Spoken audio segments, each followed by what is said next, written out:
Christ est la lumière du monde. Alors, juste quelques ajustements un peu, pas ajustements, mais une petite correction face à ce que j'ai dit à propos de la réunion du mercredi. Alors, ma réunion du mercredi pourra se faire au bâtiment, mais seulement s'il n'y a pas plus que 10 personnes. Pourquoi? Parce que c'est à partir du 26 qu'on peut se rencontrer au bâtiment. Alors, le vendredi, ici, à 6 heures, il y aura la réunion du groupe Vie avec moi. Mais le mercredi, il faut juste vérifier avec Yannick pour être sûr qu'on ne dépasse pas le chiffre de 10 personnes. Et la semaine prochaine, on va se voir ici au bâtiment. Au bâtiment. Commençons par un mot de prière. Ô Seigneur éternel, merci, Père éternel, pour ta grâce envers nous. Merci Seigneur que tu prends soin de ton Église, tu prends soin de nous et que Seigneur, tu ouvres des portes au salut, tu ouvres des portes à d'autres qui peuvent venir à toi, qui vont entendre ta parole, Seigneur, qui vont être attirés par toi, Seigneur, que tu vas sauver, Seigneur. Tu ouvres des portes. Merci, Seigneur, que tu nous rappelles que c'est toi qui es en charge de tout. C'est ta mission et nous, on y participe, Seigneur. Et je te prie que tu puisses utiliser l'Église ici grandement pour l'avancement de ton œuvre, afin que ton nom puisse être glorifié, Seigneur, que toi, tu reçois toute la gloire. Toute la gloire. Merci, Éternel, qu'on peut s'appuyer sur toi.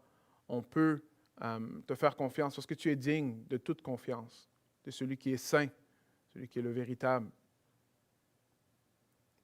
Oui, Seigneur. C'est en ton nom, Jésus. Amen. Alors, hier soir, c'était la réunion d'affaires et on a eu un bon temps. Et encore une fois, le Seigneur est vraiment gracieux envers nous ici à l'église de Repentigny. Parce que ce qu'il fait, c'est qu'on voit qu'il met sa main sur cette église ici. On voit qu'il dirige. On voit qu'il transforme des vies. On voit qu'il bâtit son église, l'église ici, afin qu'il y a plus de disciples qui suivent Jésus-Christ, plus de personnes qui sont en train de s'aimer les uns les autres. On est vraiment reconnaissant pour ça. Pour ceux qui n'étaient pas là, je vais vous donner quelques faits saillants, qui sera probablement une répétition de ceux qui étaient là hier soir, mais c'est important que toute l'Assemblée soit au courant de ce qui se passe. Alors Dieu, premièrement, a béni d'une façon financière ici à l'Église l'année passée. Alors, l'année 2020, où est-ce qu'il y a eu beaucoup de hauts et de bas, où est-ce qu'il y a beaucoup d'incertitudes, où est-ce que plusieurs assemblées ont trouvé ça vraiment difficile financièrement. Notre Église a été bénie et on a même pu terminer l'année avec un surplus au budget. Le Seigneur a vraiment pourvu. C'est son esprit qui fait en sorte qu'on donne, contrairement à ce que plusieurs peuvent dire à propos des évangéliques qui donnent. Non, c'est l'Esprit de Dieu qui nous amène à donner. C'est l'Esprit de Dieu qui nous amène à investir dans la mission de Dieu afin que son nom puisse être glorifié et propagé à travers, non seulement ici à Repentigny, mais dans les nations. Non seulement qu'on a terminé avec un surplus, on a aussi pu aider une église l'année passée qu'elle est passée à travers des moments plus difficiles financièrement. On a pu bénir une autre église. Et ça, c'est tout par la grâce de Dieu. Et ça, c'est encore une fois Dieu qui bâtit son église. Il y a 2020, il y a plusieurs personnes qui ont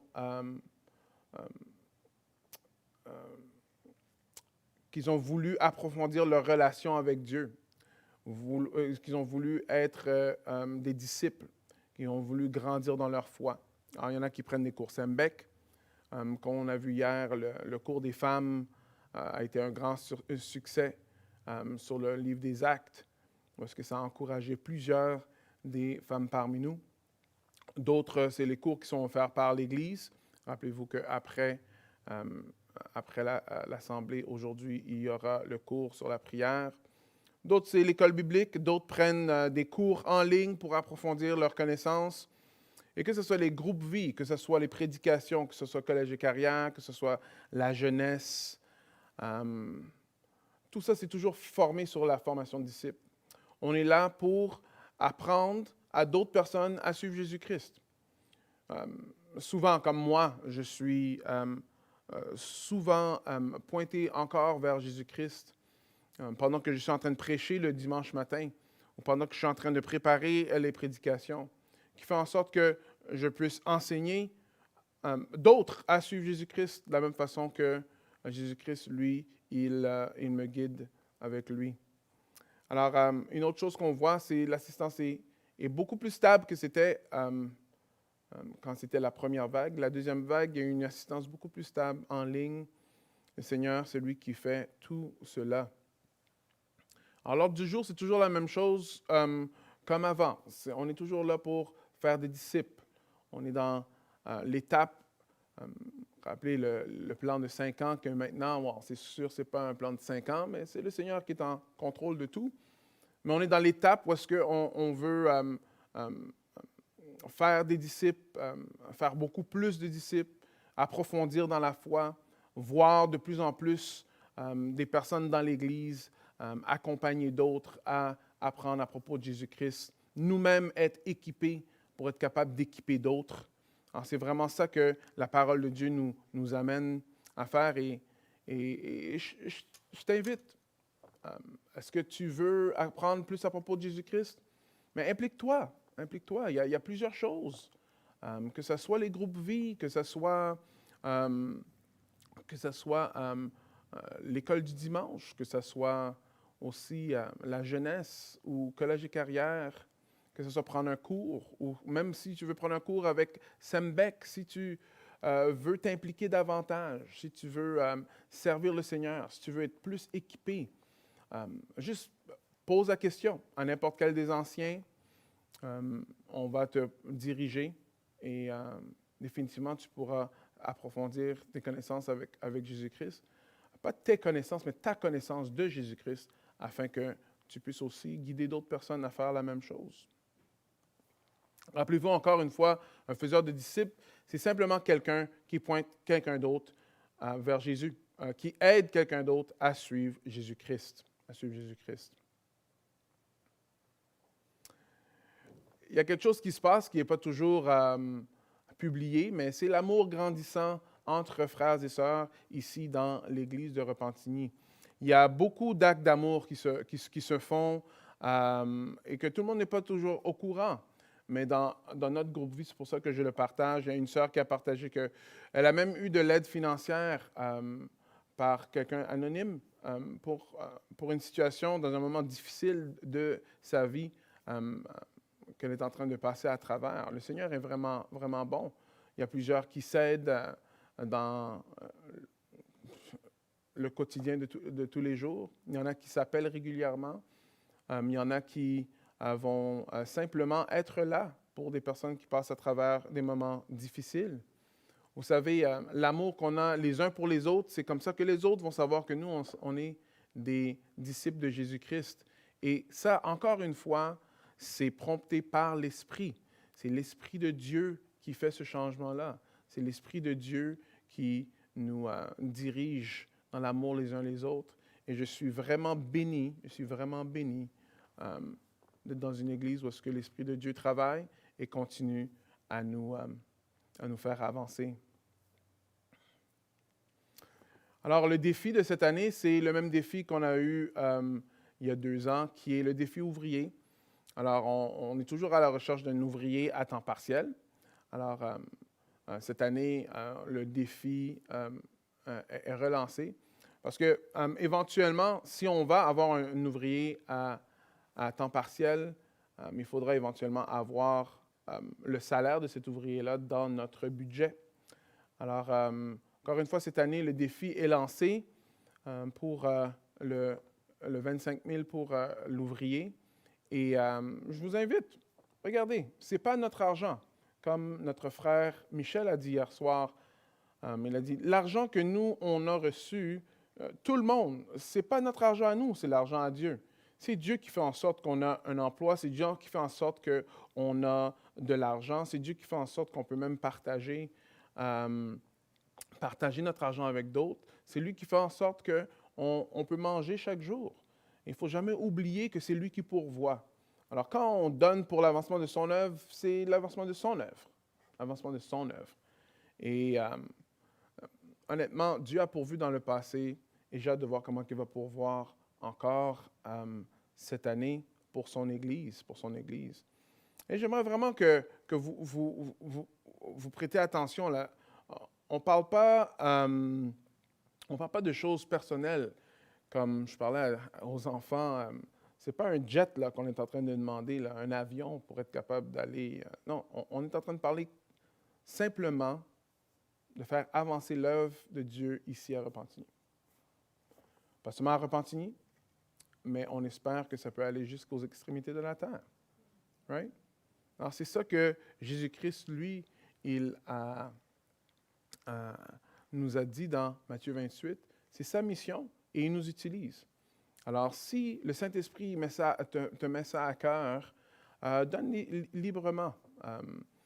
Si tu n'es jamais venu à une réunion d'affaires, je t'invite aussi de venir à une réunion d'affaires. Pourquoi? Parce que les réunions d'affaires, c'est là que vous savez exactement où est-ce que chaque sou a été dépensé. On est très transparent. On vous montre exactement le budget, ce qui a été budgété, ce qui a été dépensé. Et vous pouvez voir exactement tout ce qui se passe dans l'Église. On est très transparent face à ça. Mais tout ça, encore une fois, c'est pour faire avancer l'œuvre de Dieu. Pour faire avancer l'œuvre de Dieu. Et on est vraiment reconnaissant pour tout ce qu'il a fait jusqu'à maintenant. Et moi, je prie, et j'espère que vous priez aussi, de voir ce qu'il va faire dans le futur. Dans le futur. Alors, sur cette même longueur d'onde, des fois, quand on observe un peu ce qui se passe au Québec, on pourrait se poser certaines questions. Hein? J'ai déjà entendu plusieurs fois, est-ce que Dieu a abandonné le Québec? Hein? Parce que notre province, pour pourcentage de chrétiens, c'est quand même très bas. On est toujours en bas d'1%. Ça fait un petit bout de temps et ça n'a pas l'air à bouger beaucoup. Ça n'a pas l'air à bouger beaucoup. Et on peut se poser la question, alors, est-ce que Dieu est en train de faire une œuvre ici au Québec? Ce qui est important, c'est de toujours réaliser que quand nous, on va évaluer l'œuvre de Dieu, il faut utiliser les standards de Dieu pour évaluer l'œuvre de Dieu, pas les standards des hommes pour évaluer l'œuvre de Dieu. Mais c'est une bonne question. Parce que oui, il y a du mouvement, et souvent, c'est... des fois, il y a des nouvelles églises qui commencent une nouvelle œuvre, ça a l'air nouveau, ça a l'air jeune, si on pourrait mettre entre parenthèses. Et bon, alors on voit qu'il y a des croyants qui vont d'une église à l'autre comme ça pour se joindre à des nouveautés. Mais il n'y a pas beaucoup de personnes qui sont sauvées. On ne voit pas un gros réveil comme il y avait dans les années 60 ici au Québec. Alors, est-ce que Dieu fait une œuvre? Est-ce que Dieu fait une œuvre ici au Québec? Une autre chose qu'on voit, c'est qu'on voit aussi les lois qui sont votées. Alors, ça ne va pas dans la direction de la parole de Dieu. Il fut un temps où est-ce que les valeurs chrétiennes étaient quelque chose qui était très apprécié et même c'était des vertus ici au Québec, mais on voit de plus en plus ce n'est pas le cas. Et on change beaucoup de lois qui vont vraiment à l'encontre de ce que Dieu, lui, révèle dans la Bible, dans sa parole. Bon, il y a une loi qui a été passée sur la thérapie de conversion, où est-ce que, dans le fond, c'est une loi qui dit, dans le fond, qu'on n'a pas le droit de forcer quelqu'un à changer d'orientation sexuelle. Mais c'est clair que l'Église n'a jamais été pour forcer qui que ce soit de se convertir. C'est clair de ça. Par contre, il y a quelque chose qui est derrière cette loi-là, qui parle de, dans le fond, l'éthique sexuelle. Et on voit que l'éthique sexuelle de la société est très loin de celle de la parole de Dieu. Alors, l'idée, c'est, dans le fond, comme quelqu'un qui a une orientation hétérosexuelle, elle peut se convertir à une orientation homosexuelle, mais celle qui a une orientation homosexuelle ne peut pas se convertir à une orientation hétérosexuelle. En tout cas, c'est un peu ça qui se passe en ce moment. Alors, c'est des lois qui sont passées qui ne vont pas dans la direction de la Bible. On a aussi les lois sur l'aide à mourir, sur l'euthanasie, qui ont été passées aussi. On sait que c'est Dieu qui donne la vie, c'est Dieu qui l'enlève, mais maintenant, dans notre société, il y a d'autres choses. Alors, on peut vraiment se poser ces questions-là, comme, OK, mais où est-ce que ça va, l'œuvre de Dieu ici au Québec? Est-ce qu'il y a de quoi qui se passe? Est-ce que Dieu fait quelque chose? On pourrait vraiment se poser ces questions. Surtout quand on entend des rapports dans d'autres pays, comme que ce soit la Chine ou que ce soit l'Iran. On voit qu'il y a plusieurs conversions, plusieurs personnes qui viennent à l'Évangile et que ça continue à grandir. Et ici, on est en train de compter à compte-gouttes les chrétiens. Alors, un peu comme j'ai dit hier, on pourrait avoir un sentiment où est-ce qu'on se sent inutile, on se sent faible, on se sent comme si on n'a pas beaucoup de puissance. Et vous savez,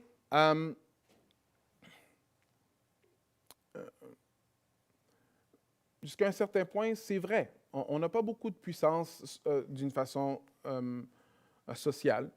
L'Église n'est plus invitée vraiment à la table quand ça a à faire avec des décisions sociales.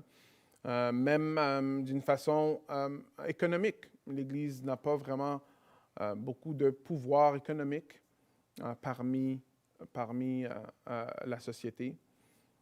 Par contre, est-ce que ça veut dire que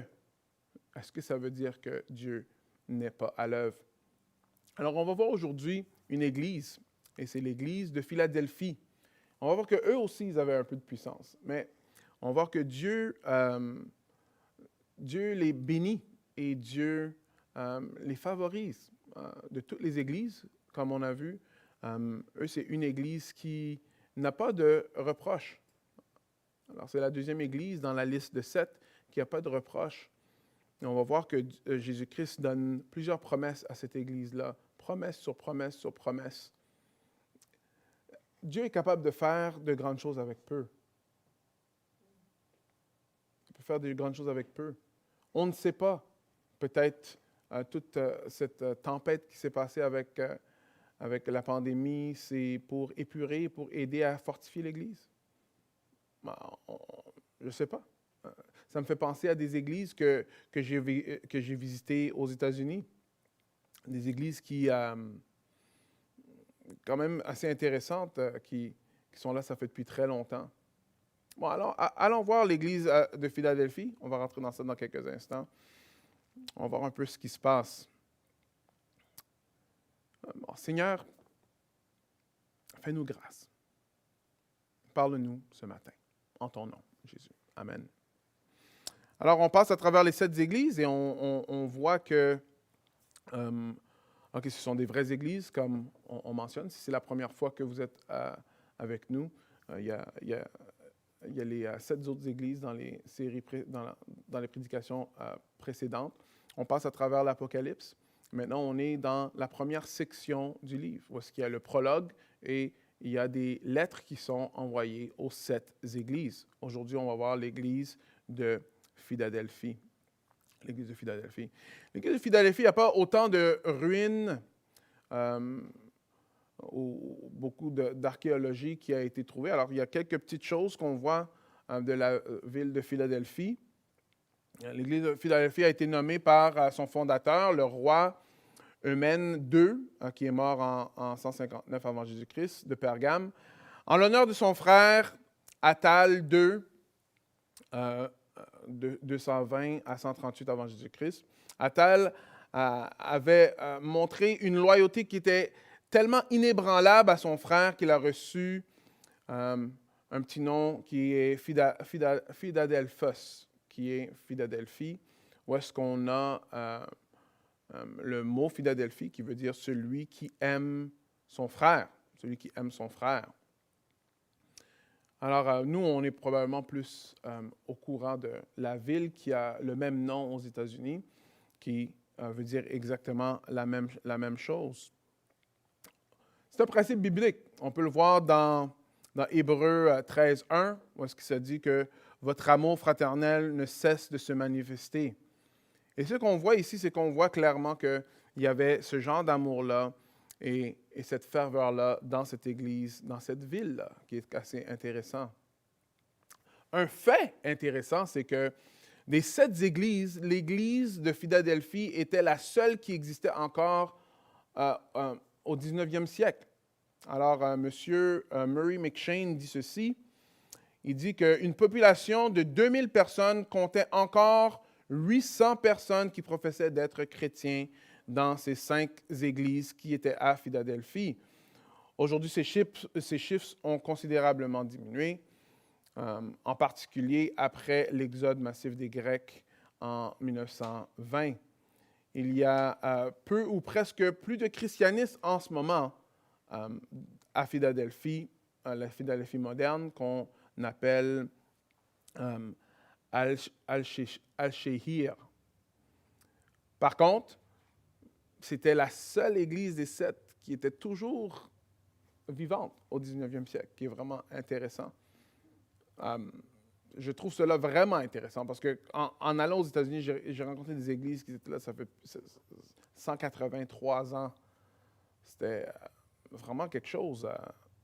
Ici au Québec, il y a eu des églises dans l'année 1794, première église baptiste, qui s'appelle le Caldwell Manor, qui n'est plus là en ce moment, mais c'est une des premières églises ici au Québec, et même dans les premières dans le Canada, qui est quand même assez intéressant. Alors, on voit qu'on a une historique qui est riche, qui est ici au Québec, les baptistes, et ça ne fait pas juste depuis hier qu'on est là.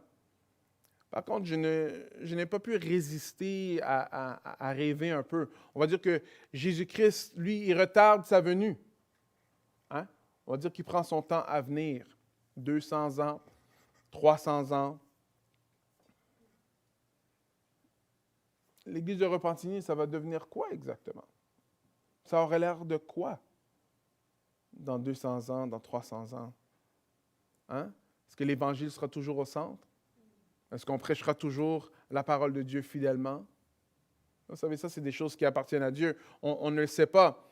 Par contre, ce que nous, on sait, c'est qu'on peut contribuer à l'avancement de l'œuvre de Dieu ici, dans nos familles, dans notre ville, dans notre province. On peut contribuer, nous, en étant fidèles, en s'attachant à lui seul, Jésus-Christ. Nous, on fait notre travail, dans le sens que nous, on s'attache à Christ à tout prix, et c'est lui qui va faire le reste. Mais il est important de voir souvent plus loin que juste notre génération. Ça nous aide à mettre en perspective un peu ce qui se passe depuis le début de l'humanité. Le Seigneur a un plan. Le Seigneur a décidé de ne pas exterminer les humains, mais d'envoyer son Fils pour les sauver.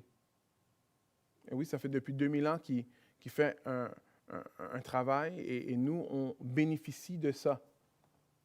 Vous avez entendu l'Évangile de qui? Encore une fois, c'était des personnes qui étaient fidèles, qui ont servi le Seigneur, qui l'ont laissé diriger leur vie. Merci Seigneur, merci Seigneur. Alors soyons fidèles et Dieu s'occupera du reste. Alors on est dans Apocalypse 3, on va lire du verset 7 à 8. On commence, on va lire au fur et à mesure, après je vais commenter. Alors à l'ange de l'église de Philadelphie écrit, voici ce que dit le saint, le véritable, celui qui tient la clé de David, celui qui ouvre et nul ne peut fermer, qui ferme et nul ne peut ouvrir. Je connais ta conduite. Voici, j'ai ouvert devant toi une porte que nul ne peut fermer. Je le sais, tu n'as que peu de puissance. Tu as obéi à ma parole et tu ne m'as pas renié. Tu ne m'as pas renié. Alors ici, c'est intéressant parce que l'Église de Philadelphie, comme je viens juste de mentionner, n'a pas de réprimande. Euh, plusieurs des églises, 5 des 7 églises ont des réprimandes. Dans le Seigneur connaît leurs actes. Par contre, ils le reprennent parce qu'ils ont abandonné une partie de la foi ou de la vérité des fois, ou même que ce soit leur cœur, quand ça a à faire avec leur ferveur, avec leur relation avec lui. Mais Philadelphie, ce n'est pas le cas. Par contre, on voit que Philadelphie, c'est une église qui est probablement petite. On voit qu'elle a peu de force.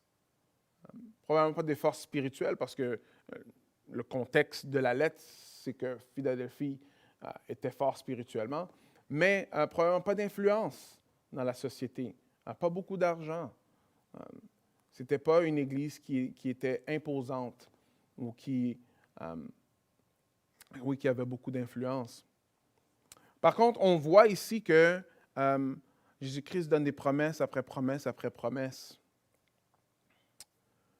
On pourrait dire que l'Église de Philadelphie était favorisée par Jésus-Christ. Toutes les raisons de l'amour et de la ferveur qu'ils avaient pour Christ venaient de Jésus-Christ lui-même.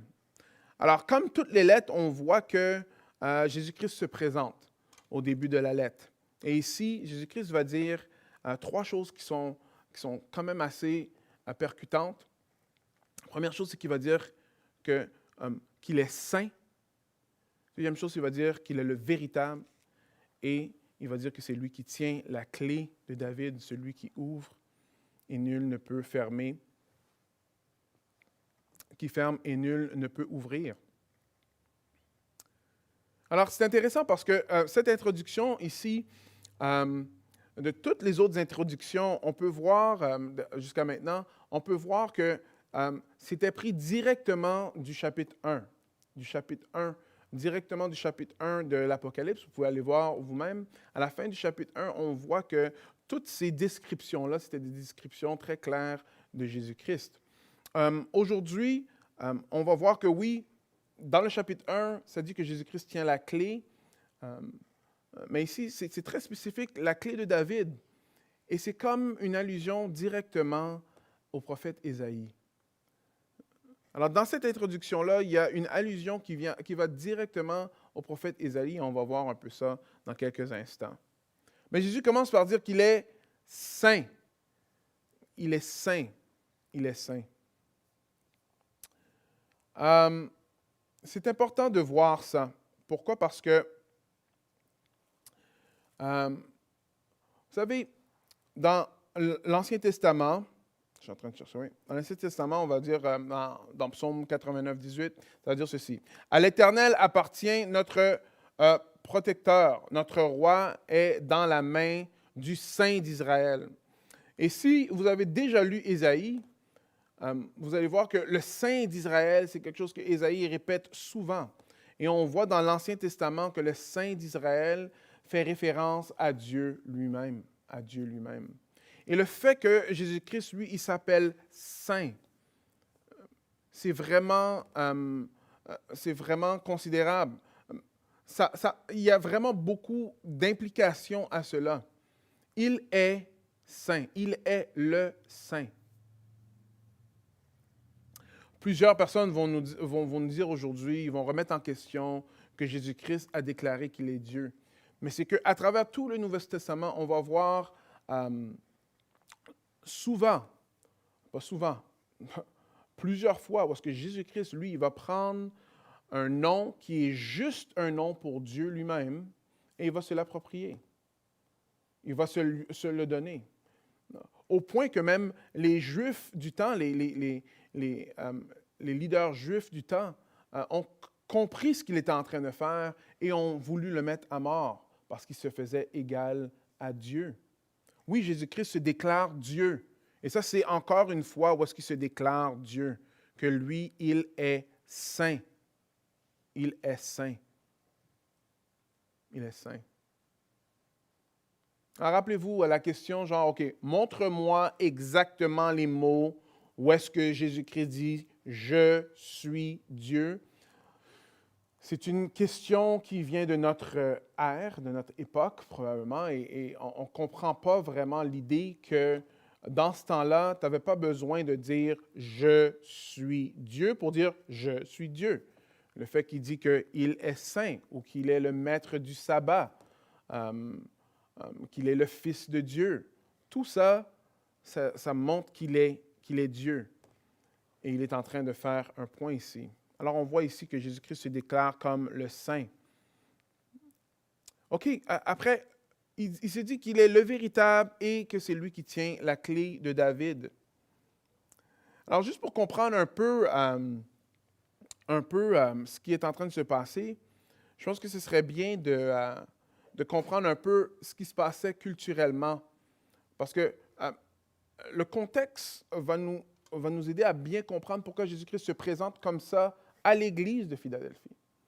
Alors, on a vu il y a quelques semaines que, au début, les chrétiens les Juifs qui sont devenus chrétiens, allaient toujours à la synagogue, ils se tenaient avec les Juifs, au point que même Rome, dans ce temps-là, pensait que les chrétiens, le christianisme, c'était juste une secte qui était juive. Alors, dans le fond, c'était des Juifs. Alors, c'est comme ça qu'ils voyaient ça. Mais au fur et à mesure que on voit même dans le livre des Actes que Paul est en train d'expliquer exactement ce qui se passe et qu'il affirme que Jésus-Christ est le Messie, il affirme que Jésus-Christ est Dieu. Or, de plus en plus que les Juifs voulaient se séparer des Juifs qui étaient chrétiens. Ils ne voulaient pas être associés avec eux parce qu'eux, ils disaient que Jésus-Christ était le roi des rois, était le Fils de Dieu. Ça allait directement à l'encontre de la façon que Rome faisait les choses, où est-ce que le roi des rois, c'était clairement, pour eux, c'était l'empereur et ce n'était pas Jésus-Christ. Alors, les Juifs voulaient se distancier de ça. Une autre chose qu'ils voulaient se distancier, c'est qu'ils n'étaient pas d'accord que Jésus-Christ était le Messie. Ils n'étaient pas d'accord que Jésus-Christ était le Messie et qu'il fallait continuer à suivre la loi de Moïse comme c'est écrit dans l'Ancien Testament. Et ils n'ont pas compris que... ils n'ont pas compris. Ils ont rejeté le Messie, qui est Jésus-Christ. Alors, ce qui se passait à cause de ça, c'est que alors, les Juifs qui voulaient adorer ou qui voulaient aller entendre la parole de Dieu étaient rejetés des synagogues. Ils fermaient la porte des synagogues. Ils fermaient la porte. Les portes étaient fermées à l'adoration avec d'autres personnes du peuple de Dieu. Et ils n'avaient plus le droit de rentrer dans les synagogues. Alors, une autre chose qu'on voit aussi, c'est que les personnes en charge, les leaders juifs de ce temps-là, ils ne disaient pas la vérité parce qu'ils reniaient que Jésus-Christ était le Christ, le Messie qui était supposé devenir, qui a été prophétisé à travers la parole de Dieu. On peut voir très clairement aussi dans Isaïe 53. Ils ne voulaient pas accepter que Jésus-Christ est le Messie, le Saint, le véritable. Alors Jésus-Christ, lui, se présente comme le véritable. Regardez dans le verset 9, ça dit ceci. « Eh bien, je te donne des membres de la synagogue de Satan, et ils se disent juifs, mais ils ne le sont pas, ils mentent. Je les ferai venir à se prosterner devant toi. » Mais alors, ici, il se dit juifs, mais ils ne le sont pas, mais ils mentent. Alors Jésus-Christ, lui, en contraste aux mensonges des leaders spirituels de ce temps-là, il se présente comme le véritable, celui qui dit la vérité, celui qui est vrai. Alors pour des Juifs dans ce temps-là, ce serait énormément quelque chose qui serait encourageant, les chrétiens de ce temps-là, où est-ce que non seulement qu'ils sont rejetés des synagogues et que les leaders sont en train de dire carrément qu'ils sont en train de croire dans des mensonges, eux, ils savent que Jésus-Christ est le véritable, celui qui est vrai, celui qui ne ment pas. Celui qui ne ment pas. Alors Jésus-Christ se déclare saint et il se déclare comme la vérité. Je suis le chemin, la vérité et la vie. Il ne vient au Père que par moi. Jésus-Christ est le véritable, celui qui est vrai. Celui qui est vrai. Il y a un texte dans Romains 2, 25 à 29 qui est intéressant parce que c'est là que Paul explique un peu les Juifs qui ne sont pas vraiment Juifs. Qu'est-ce qu'il est en train de dire exactement? Bon, c'est parce que vous voyez, Juif, c'est une ethnie, comme c'est aussi une croyance dans le Seigneur. On ne peut pas vraiment les séparer. Mais c'est ça qui se passait un peu dans ce temps-là, où est-ce que on séparait un peu ces choses-là, où est-ce qu'on voyait que parce que je suis, on va dire, circoncis en tant que Juif, alors ça faisait en sorte automatiquement que moi je suis un descendant d'Abraham.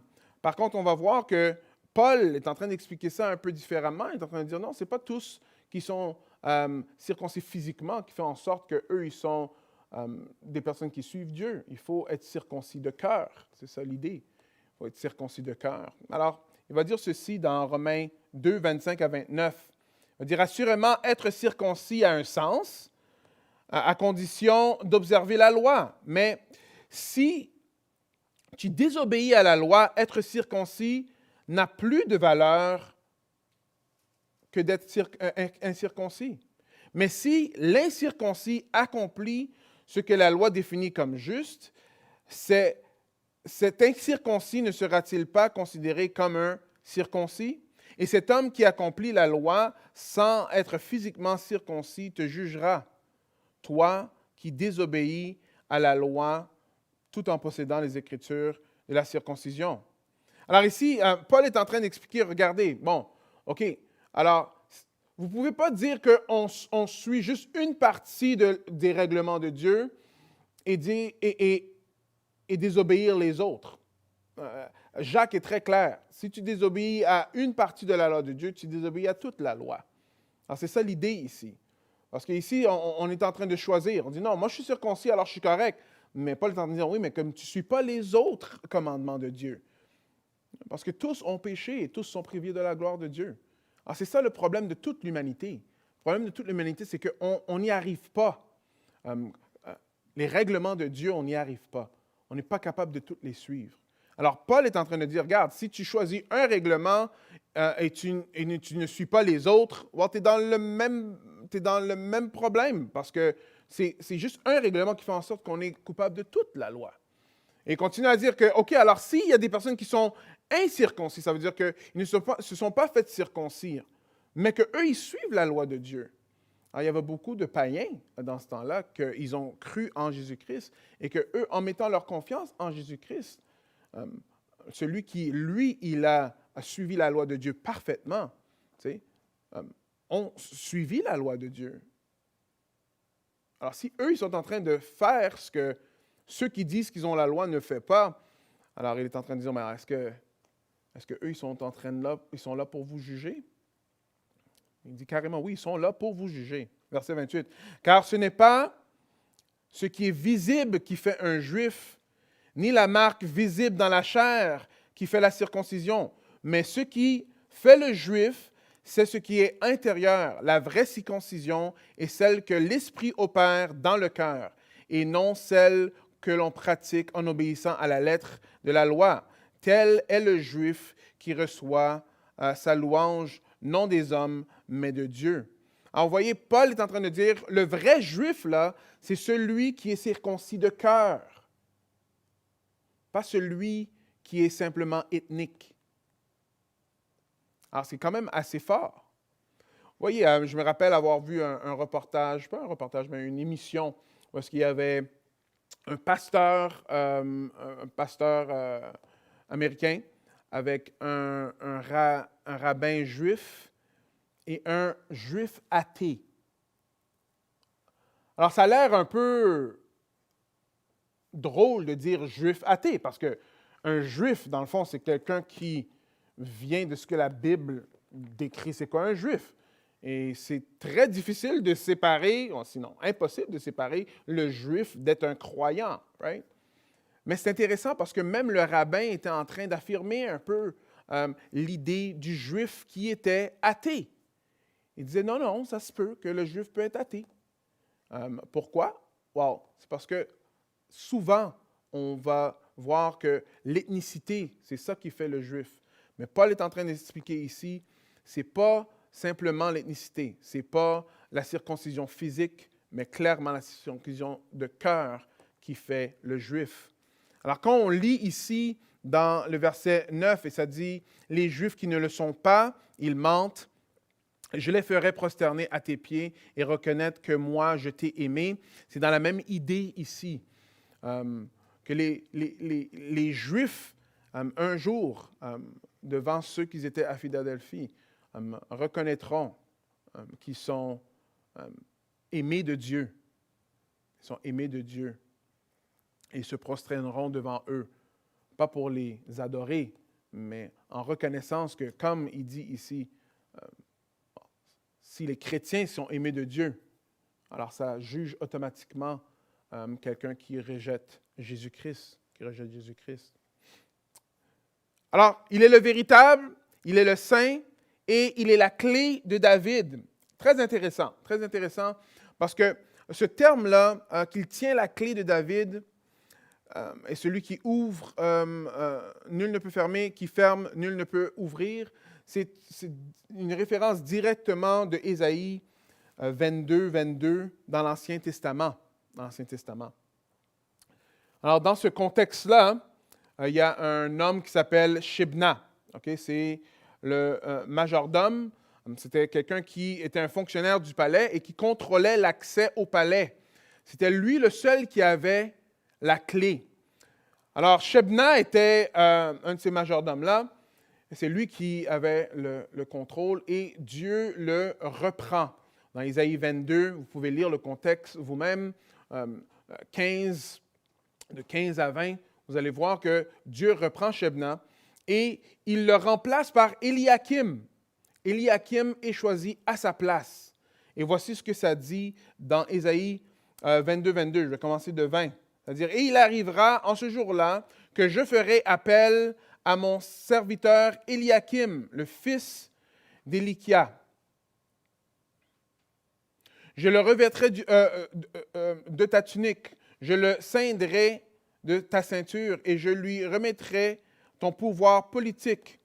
Il sera un père pour les habitants de Jérusalem et le royaume de Juda. Je le chargerai donc, écoutez bien, de la clé du royaume de David. Et quand il ouvrira, nul ne refermera. Et quand il fermera, personne n'ouvrira. Alors ici, on voit qu'il y a un intendant, quelqu'un qui a les clés du palais, qui est un intendant qui n'est pas fidèle. Et Dieu le remplace par Éliakim. Et il donne les clés du royaume de David à Éliakim afin que lui, il puisse décider, dans le fond, qui rentre et qui rentre pas. Qui rentre pas. Alors, c'est une prophétie, une allusion à ce que Jésus-Christ va faire. Alors, de la même façon que Éliakim vient remplacer un mauvais intendant, right? C'est de la même façon que Jésus-Christ vient remplacer les mauvais intendants de la parole de Dieu qu'on voit ici dans la parole ici. Il vient les remplacer. Et Jésus-Christ, le Messie, le Fils de David, celui qui a le pouvoir absolu de contrôler qui entre et quiconque entre dans le royaume des cieux, c'est lui qui est mis intendant. Alors, c'est quelque chose de très encourageant pour les Juifs de ce temps-là. Ceux qui sont rejetés des synagogues, ceux qui n'ont pas le droit de rentrer et adorer. Alors ici, Jésus-Christ dit, « Moi, j'ouvre une porte. » Et cette porte-là, personne ne peut la fermer. Il ouvre cette porte et personne ne peut la fermer. Très encourageant. Jésus-Christ remplace ceux de ce temps-là qui étaient des mauvais intendants de la parole de Dieu. Et il vient, et lui, il est celui qui tient les clés. Alors, la porte, quel genre de porte qu'on parle ici? Parce que si on va dans le verset 8, Jésus-Christ va dire, « Je connais ta conduite. Voici, j'ai ouvert devant toi une porte que nul ne peut fermer. Je le sais que tu as peu de puissance. Par contre, tu as obéi ma parole et tu ne m'as pas renié. Alors, la porte ici que Jésus-Christ est en train d'ouvrir, je sais qu'il y a certains commentaires qui parlent que c'est l'évangélisation, parce qu'on peut le voir comme on va dire dans Colossiens 4:3, où est-ce que Paul va demander à l'église de Colosse de prier pour lui afin que les portes soient ouvertes. Alors, il pourrait avoir ce sens-là dans ce texte-là, mais ce n'est pas le sens premier. Le sens premier ici, c'est clairement que Jésus-Christ, lui, il a la clé de rentrer dans la présence de Dieu. C'est lui qui possède ces clés. On peut le voir dans Apocalypse 4:1. Apocalypse 4:1 va dire ceci. Après cela, je vis une porte ouverte dans le ciel, et la voix que j'ai entendue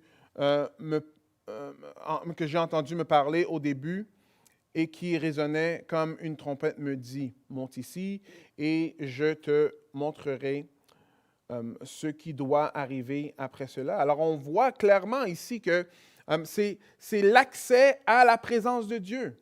Jésus-Christ, lui, il ouvre une porte à l'accès à la présence de Dieu et personne ne peut fermer cette porte. Personne ne peut fermer cette porte. Il va dire la même chose dans Jean 19, quand il va dire « C'est moi qui suis la porte. Celui qui entre par moi sera sauvé. Il pourra aller et venir librement. Il trouvera de quoi se nourrir. » Alors, on voit que Jésus-Christ, lui, il a les clés. Il a les clés. Il ouvre la porte afin qu'on puisse rentrer dans la présence de Dieu. Ça, c'est le sens premier. Et il n'y a rien qui peut fermer cette porte-là. Frères et sœurs et amis, si tu ne connais pas Jésus-Christ, c'est lui qu'il faut connaître. C'est lui qu'il faut connaître. Lui, les portes que lui, il ouvre, ils ne peuvent pas se fermer. Cette porte à la présence de Dieu, là, Jésus-Christ, c'est lui qui l'ouvre. Et c'est seulement en passant à travers lui qu'on peut avoir accès à cette vie éternelle-là. C'est comme ça qu'on peut avoir accès à Dieu. Cette porte-là ne peut jamais être fermée. Alors, vous voyez, la même façon que les Juifs de ce temps-là peut-être étaient découragés parce qu'ils ne pouvaient plus aller dans la synagogue, Jésus-Christ les encourage en disant que moi, la porte que j'ai ouverte, il n'y a aucun leader juif qui pourra la fermer. Personne sur la terre pourra fermer ça. Parce que c'est Jésus-Christ qui donne le salut, c'est lui qui sauve. Et personne ne peut fermer cette porte-là. Peut-être, semaine après semaine, tu te tournes vers ton voisin, ou tes amis au travail, ou tes collègues, et tu vois que, bon, à cause de tes convictions, à cause que tu suis Jésus-Christ, il y a des portes qui sont fermées ici sur terre. Oh, frères et sœurs, rappelez-vous que même s'il y a plein de portes qui sont fermées sur terre, la porte à la présence de Dieu ne sera jamais fermée en Jésus-Christ. Ne sera jamais fermée en Jésus-Christ. Oui, l'Église de Philadelphie avait peu de puissance, n'avait pas de l'air à avoir vraiment beaucoup d'impact. Vous voyez, Jésus-Christ leur rappelle que, ah oui, la porte qui est ouverte pour le salut ne fermera jamais. En même temps, on pourrait avoir comme second sens aussi que Jésus-Christ ouvre des portes. Comme je vous ai montré le verset dans Colossiens 4:3, lorsqu'il ouvre les portes pour l'Évangile. On voit clairement à travers que ce soit 2 Corinthiens 2:12, qui va dire « Je suis allé à Troas pour y annoncer une bonne nouvelle. J'ai trouvé, grâce au Seigneur, des portes largement ouvertes à mon activité. » On voit aussi, comme j'ai dit dans Colossiens 4:3, que Dieu ouvre des portes pour l'Évangile. Et aussi ces portes-là, quand Dieu ouvre ces portes-là, il n'y a personne qui peut les fermer non plus. Personne ne peut les fermer. La mission dans la Bible, c'est la mission de Dieu. Nous, on est invités à y participer. Quand Dieu, lui, il rend droit le chemin à lui-même, quand lui, il ouvre des portes, personne ne peut les fermer. Alors, on voit ici que Jésus-Christ se déclare le saint, le véritable, celui qui a la clé de David. Il voit qu'ils ont peu de puissance dans la société. Par contre, lui, il ouvre des portes. Vous savez, il y a du monde à Repentigny qui attendent d'entendre l'Évangile. Peut-être ce matin, tu voulais savoir un peu ce qui se passe à Repentigny dans les églises et tu es parmi nous ce matin. Peut-être que tu ne connais pas cette porte-là. Tu vois, la porte nous a été fermée. Adam et Ève, quand ils ont péché, Dieu a fermé la porte du paradis terrestre, du jardin d'Éden, afin que, premièrement, qu'ils ne mangent pas du fruit de l'arbre de la vie et qu'ils ne vivent pas éternellement dans ce péché-là. Et ce péché, bon, ça nous habite tous. On sait que chacun d'entre nous, on meurt dans ce péché-là. Alors, cette porte était fermée. Mais quand Jésus-Christ est venu, il a ouvert cette porte. Si toi, tu veux connaître le Créateur de l'univers, celui qui t'a créé, celui qui a fait en sorte que toi, tu peux respirer en ce moment, que tu as des oreilles même pour entendre ce message, si tu veux le connaître, Jésus-Christ est la porte. Lui, il sauve. Tourne-toi vers lui. Lui, il sauve et cette porte-là ne peut pas se fermer. Il y a du monde à Repentigny qui ont besoin d'entendre la bonne nouvelle. Ils attendent parce que Dieu a un peuple dans cette ville. Il a un peuple dans cette ville. Il prépare déjà du monde. Alors, si toi, tu es quelqu'un qui connaît déjà la bonne nouvelle, prie que Dieu ouvre des portes et va partager la bonne nouvelle à d'autres. S'il y en a qui ne veulent pas entendre, c'est correct, passez au prochain et passez au prochain, jusqu'à ce que vous trouviez celui que Dieu a déjà préparé pour entendre la bonne nouvelle. Alors, on a vu le verset 8, le verset 9, la synagogue de Satan qui vont se prosterner aux pieds de ceux qui l'ont aimé. Alors ici, je ne pense pas que ça a à faire avec le salut des Juifs en tant que tel, mais plus la réalisation que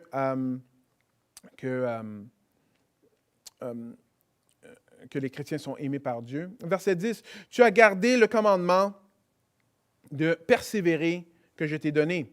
C'est pourquoi, à mon tour, je te garderai à l'heure de l'épreuve qui va venir sur le monde entier pour éprouver tous les habitants de la terre. » Alors ici, on voit que c'est une Église qui persévérait.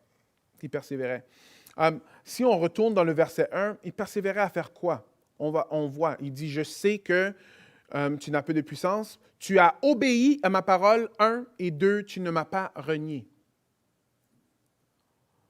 Obéir à la parole de Dieu et ne pas renier Dieu. C'est vraiment incroyable, il n'a pas renié Jésus-Christ. On connaît l'histoire de Pierre qui a renié Jésus-Christ 3 fois. Et ça, c'est le contraire. L'Église de Philadelphie n'a pas renié Jésus, même à travers les temps qui étaient difficiles. Ils ont gardé à la parole de Dieu, ils se sont mis à obéir et ils ne l'ont pas renié. Alors ici, on voit que Jésus-Christ donne une promesse. Il dit, « OK, parce que tu persévères. » Regardez bien ce qu'il dit. « Tu as gardé le commandement de persévérer que je t'ai donné. » Alors, le commandement de persévérer, alors nous, on est appelés à persévérer, mais on se rappelle que c'est Jésus-Christ qui nous a demandé de persévérer. Après, il dit, « À mon tour, je te garderai. » Ça, c'est vraiment une parole très, très bénissante.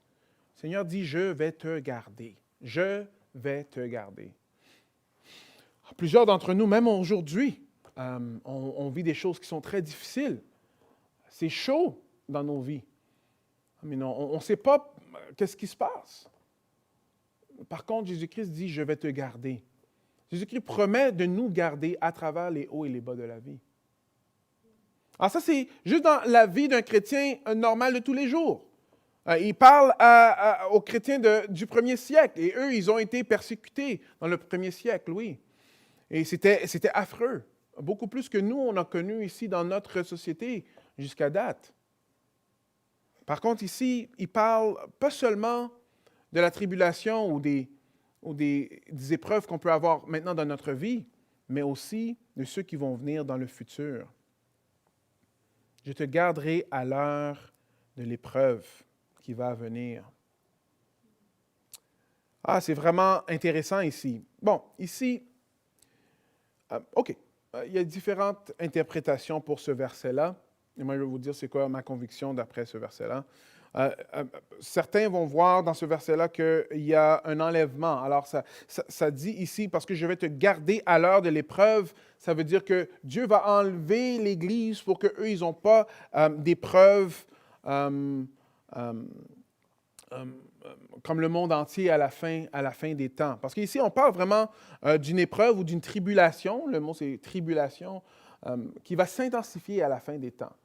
Ça, c'est très clair à travers le livre d'Apocalypse que oui, les chrétiens, ils sont déjà dans un temps où est-ce qu'ils sont en train de passer à travers des souffrances, mais il y aura un temps où est-ce que ce sera plus accentué. Mais par contre, ici,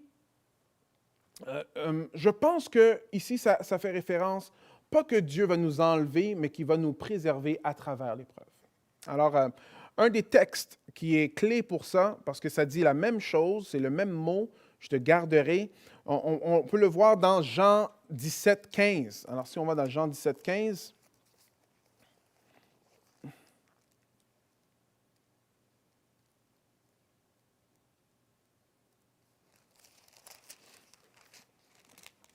Jean 17, 15 va dire ceci, c'est-à-dire,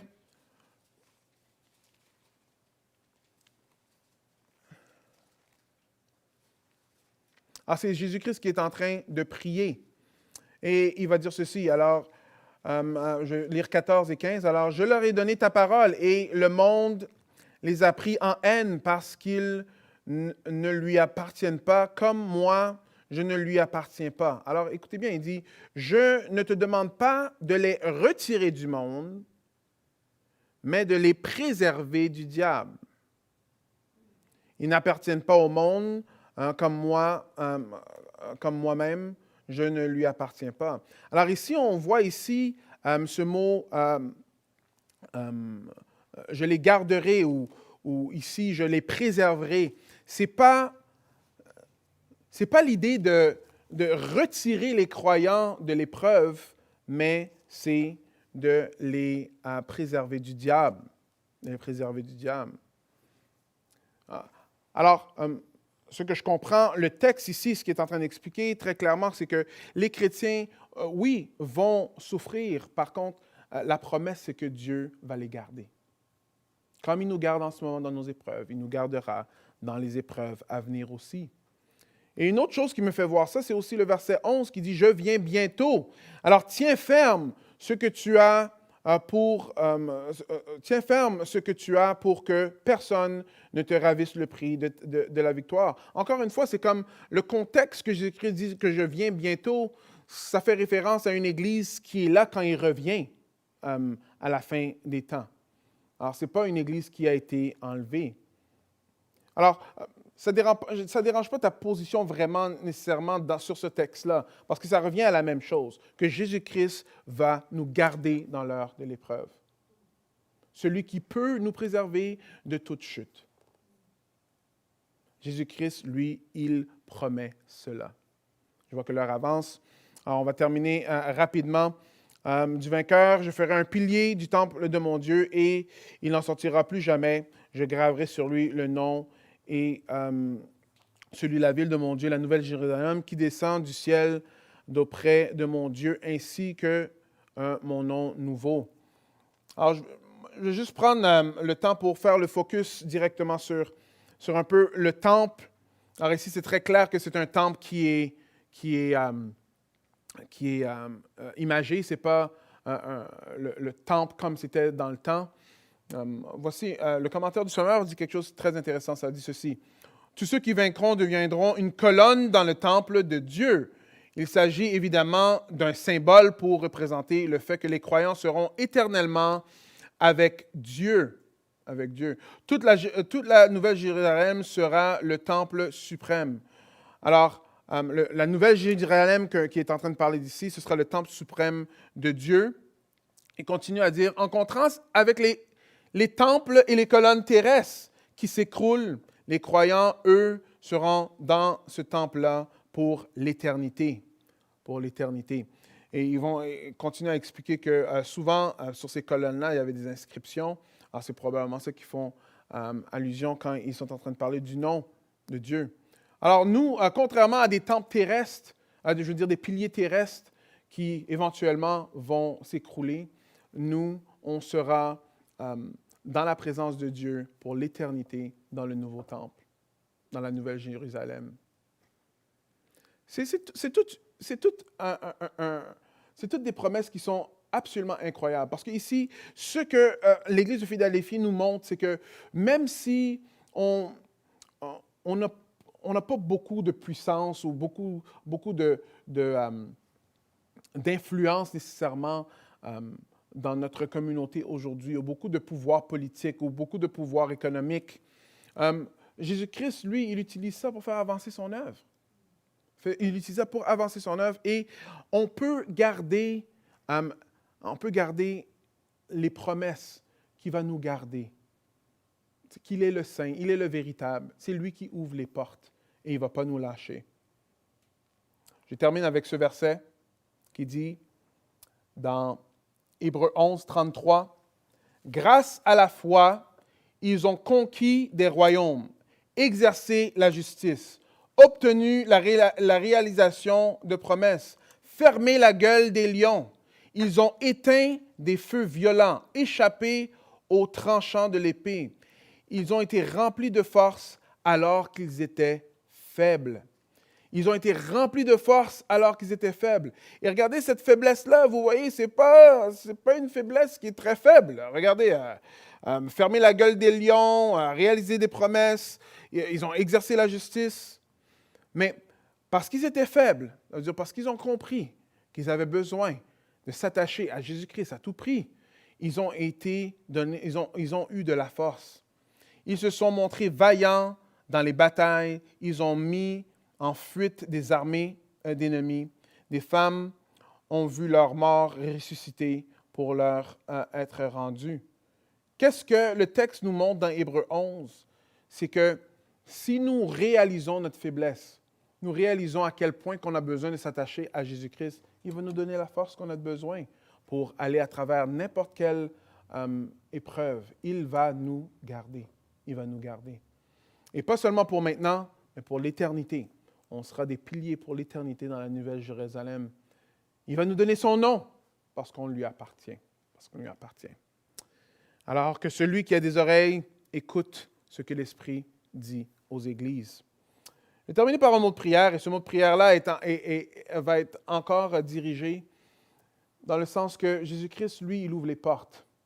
Et si tu ne connais pas Jésus-Christ ce matin, comme ton sauveur personnel, vraiment, là, que tu le connais, pas que tu as dit une prière quand tu étais jeune, là, que tu le connais. Lui, c'est lui qui a la porte. C'est lui qui a la porte au Père. Prions ensemble. Seigneur éternel, merci. Merci Seigneur que toi tu nous donnes accès à Dieu le Père, Seigneur. C'est toi qui ouvres cette porte et cette porte-là ne peut pas être fermée. C'est toi qui tiens les clés. C'est toi qui tiens les clés, Seigneur. Seigneur, je prie pour notre Église, Seigneur, qu'on puisse toujours se rappeler à travers les hauts et les bas, que tu vas nous garder, Seigneur, que tu vas nous garder, et que c'est seulement en toi qu'on peut être fortifié. C'est ta mission.